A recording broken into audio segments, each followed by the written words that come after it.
सांप और किसान की कहानी। चंदूबथान गांव के पास एक बड़े खेत में दिवाकर नाम का किसान रहता था। वह सरल, मेहनती और ईमानदार व्यक्ति था। लेकिन उसके खेत में एक समस्या थी। वहां एक बड़ा सांप रहता था। यह सांप दिवाकर के अनाज वाले गोदाम के पास एक बिल में रहता और अक्सर खेत में घूमता रहता था। दिवाकर सांप से डरता था, लेकिन उसने सोचा कि अगर सांप को परेशान नहीं किया जाए तो वह कोई नुकसान नहीं करेगा।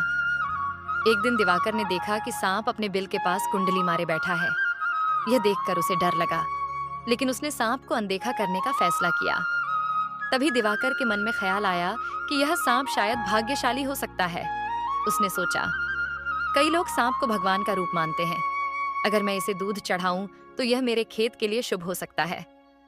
दिवाकर ने एक कटोरी में दूध भरा और सांप के बिल के पास रख दिया। सांप ने दिवाकर को देखा, लेकिन उसे कोई नुकसान नहीं पहुंचाया। उसने धीरे धीरे दूध पिया और फिर अपने बिल में चला गया। दिवाकर यह देखकर खुश हुआ और उसने यह नियम बना लिया कि वह हर दिन सांप के लिए दूध रखेगा।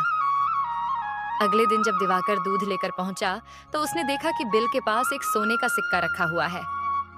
दिवाकर को यकीन नहीं हुआ। उसने सिक्का उठाया और खुशी खुशी घर लौट आया। अब यह उसकी दिनचर्या बन गई। वह रोज सांप को दूध चढ़ाता और बदले में सांप उसे सोने का सिक्का देता। धीरे धीरे दिवाकर अमीर बनने लगा, लेकिन अमीरी ने दिवाकर के स्वभाव को बदल दिया। अब वह पहले से ज्यादा लालची हो गया था। एक दिन दिवाकर को खेत के काम से बाहर जाना पड़ा तो उसने अपने बेटे से कहा, तुम सांप को दूध चढ़ा देना और ध्यान रखना कि वह तुम्हें सोने का सिक्का दे।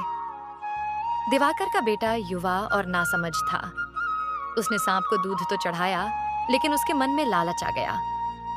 उसने सोचा, अगर यह सांप हर दिन सोने का सिक्का दे सकता है तो इसके बिल में और भी बहुत सारे सिक्के होंगे। क्यों ना मैं इसे मारकर सारे सिक्के निकाल लूं। यह सोचकर उसने सांप पर डंडे से हमला कर दिया। सांप घायल हो गया, लेकिन किसी तरह बचकर अपने बिल में चला गया। उसने बदले में लड़के को डस लिया, जिससे लड़का दर्द से रोने लगा। जब दिवाकर खेत पर लौटा तो उसने अपने बेटे की यह हालत देखी। उसे यह समझते देर नहीं लगी कि यह सब सांप के साथ दुर्व्यवहार का नतीजा है। वह दुखी हुआ और सांप से माफी मांगने उसके बिल के पास पहुंचा। उसने कहा, मैंने तुम्हारे साथ जो गलत किया उसके लिए मैं माफी चाहता हूँ। ये मेरे बेटे की नादानी थी, कृपया मुझे माफ करो। सांप ने बिल से बाहर आकर कहा, दिवाकर, मैं तुम्हें माफ कर सकता हूँ, लेकिन अब हमारे बीच का भरोसा टूट चुका है। मैं अब कभी इस खेत में नहीं लौटूंगा।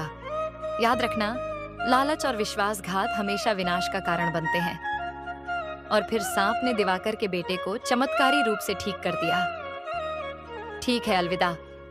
इतना कहकर सांप हमेशा के लिए वहां से चला गया।